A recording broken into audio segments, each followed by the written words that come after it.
My name is Maddie. I'm 25 years old, and I just gave birth to a beautiful baby girl.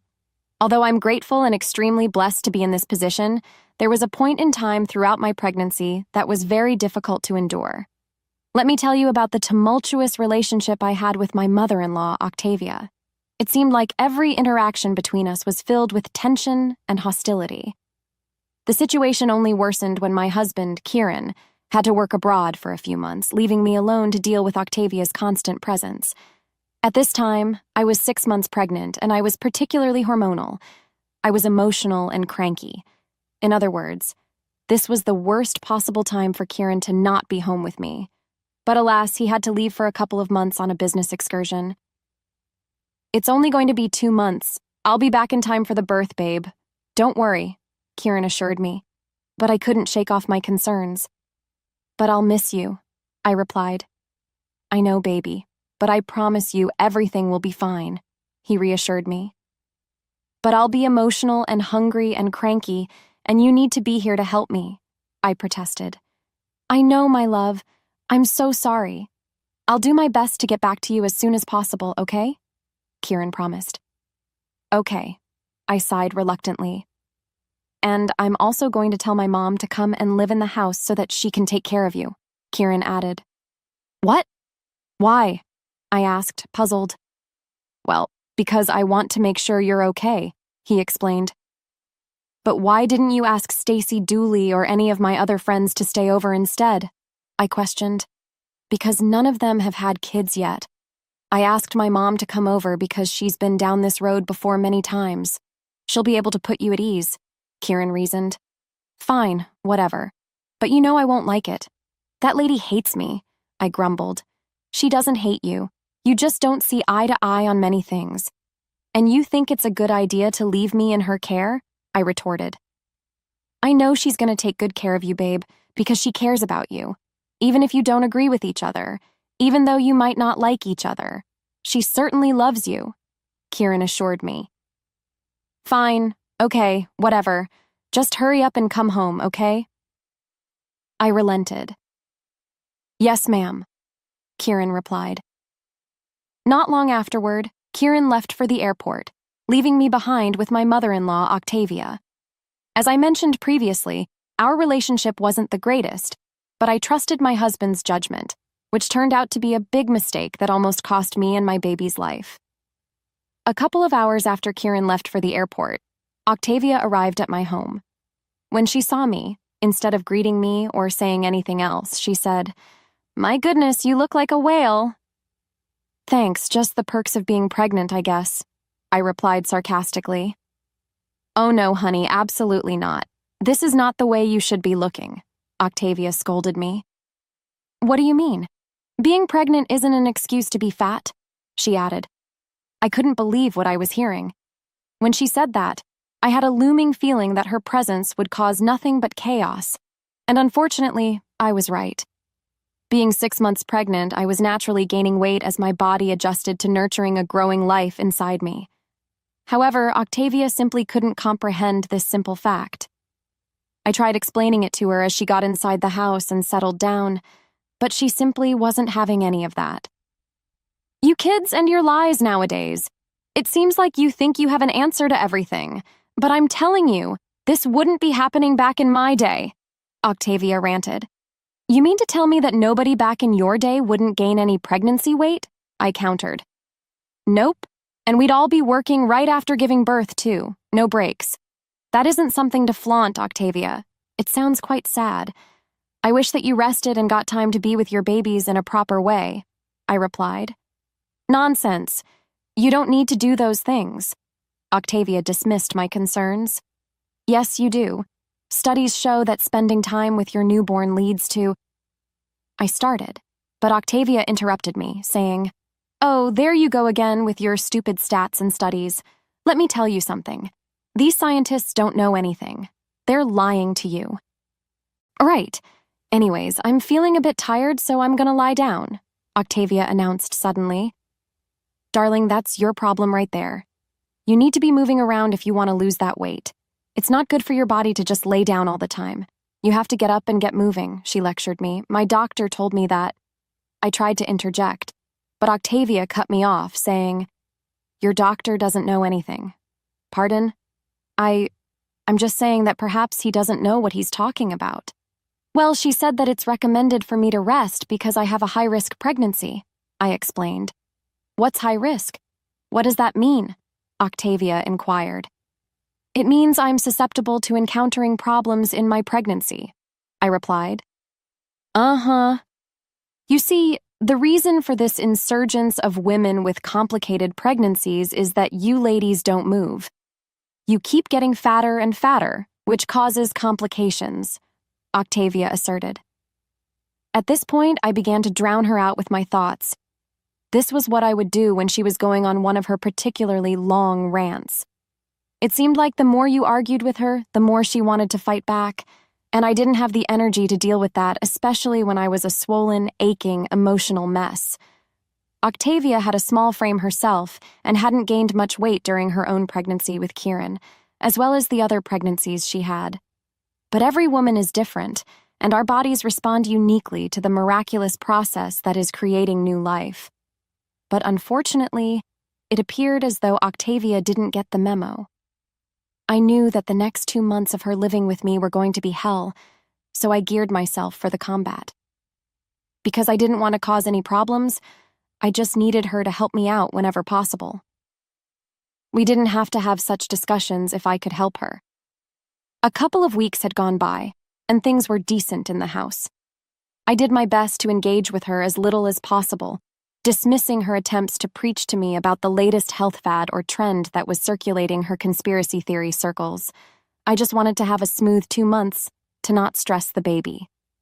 But boy, oh boy, did she make it extremely difficult. As much as I would try and avoid her, she was adamant in ensuring that her random rambles were heard by me. And sometimes I had no choice but to listen. On the days when I was practically bedridden, or when I was too emotional to get up and about, she would come to my room, sit down on the bed where I was laying, and drone on and on and on about literally anything. I think she just enjoyed the sound of her own voice. It was one of those days where Octavia, having nothing better to do, would come and disturb me when I was trying to sleep.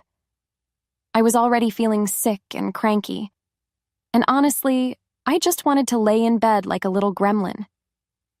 I think we all deserve to have those days from time to time, pregnant or not. Well, Grandmother Octavia certainly wouldn't agree with me. On this particular day, I couldn't bear to stand her hour-long rants. I just needed to be alone. "Octavia, please, I'm not feeling well today. I just need to rest," I pleaded. "Resting all day won't do you any good, Maddie. You're being so unhealthy lying in bed like this. You need to get up and be active." "I did some yoga exercises this morning, Octavia. It's a gentle form of exercise that's recommended during pregnancy.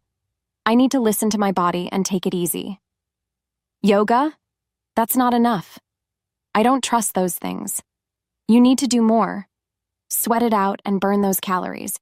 You're becoming a lazy, self-indulgent woman," Octavia insisted. "Leave me alone, Octavia. I'm pregnant and I'm tired. I don't need your constant criticism and negativity," I snapped. When I said this, Octavia's face twisted into pure anger. She looked as if I had killed her entire family. "Oh, listen to the fat, lazy woman whining. You're just using your pregnancy as an excuse to eat and be lazy. If you keep this up, your baby will be fat, greedy, and lazy just like you," Octavia spat out. I was so shocked. I couldn't believe that she said that to me. Imagine telling a woman in my state something so horrible as this.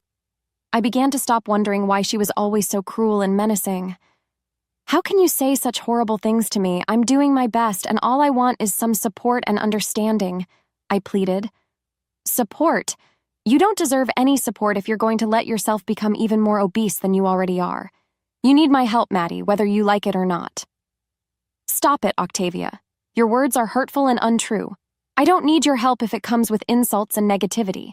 Just leave me alone," I cried out. "You think crying will solve everything? You're just feeling sorry for yourself. If you don't change, you'll end up as a fat, miserable woman, and your child will suffer because of your laziness and lack of discipline." "How can you say that? I'm trying my best, but your constant criticism is breaking me down. I don't want to hear any more of your hurtful words, I sobbed. Octavia's words escalated into a whirlwind of insults and cruelty.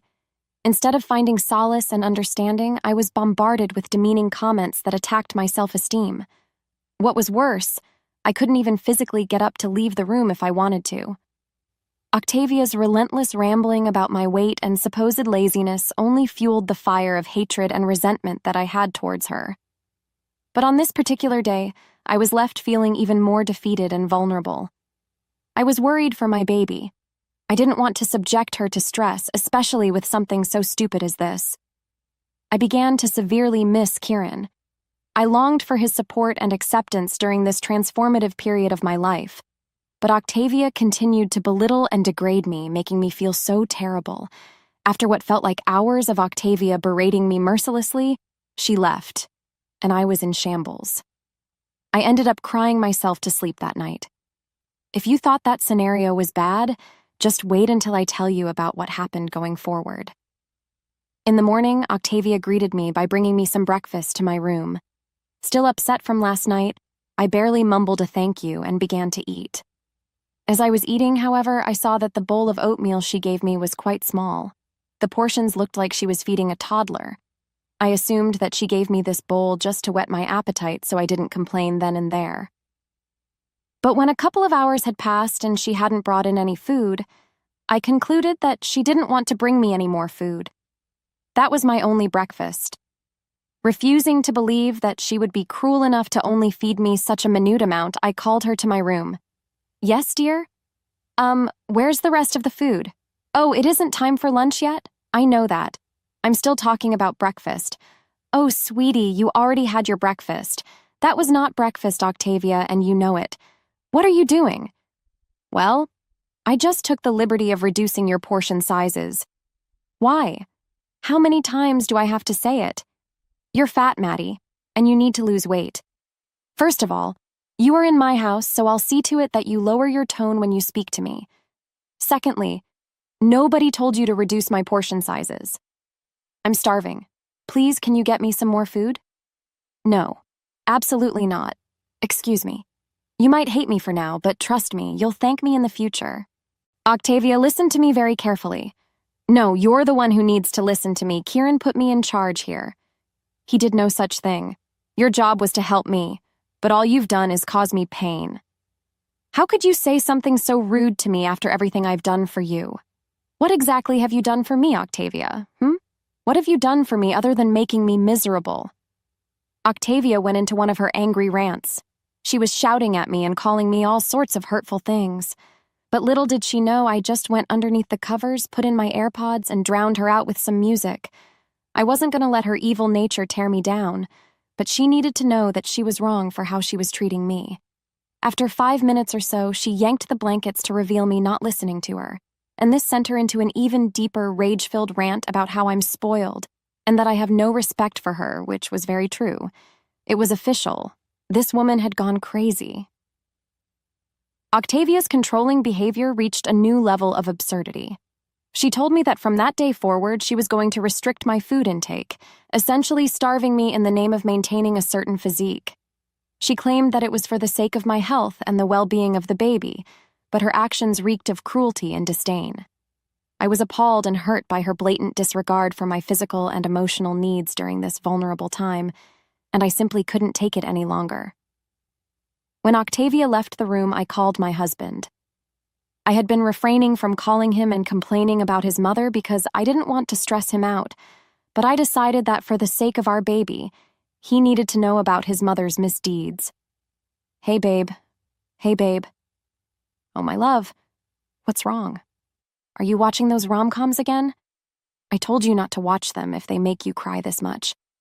No, babe. Unfortunately, it's not that. What's wrong? It's your mother. I have to tell you what she's been doing. I just feel so unsupported, and I just miss you so much. I wish you were here because you're the only one who knows how to make me feel better. Baby, I'm so sorry I left you with her. Damn, I regret everything. I'm coming home. What? You heard me? I can't leave you alone with her, and I need to give her a piece of my mind. Babe, you've only been there for about a month. If you'd had told me everything that went down from the day I left, I would have told them to turn the plane around. Kieran, I'm so sorry. Sorry for what? There's nothing you need to apologize for. If anything, I'm sorry. I should have done what you said and gotten one of your friends to stay with you. I'm coming home, babe. Okay, you just hang in tight until I get home. I love you, and please do everything you can to eat. Order in if you need to, okay? Love you too.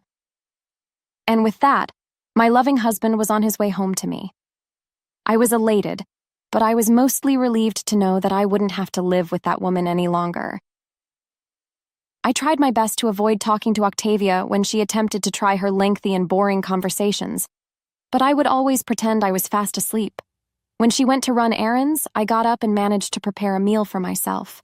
I was so glad that things were looking up for me and my baby, and that we'd no longer be stressed out by the evil Octavia. The next day, Kieran arrived home and I greeted him at the door. Where is she?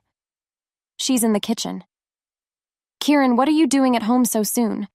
Why have you been treating my wife like this? What's wrong with you, Ma? She's pregnant. What?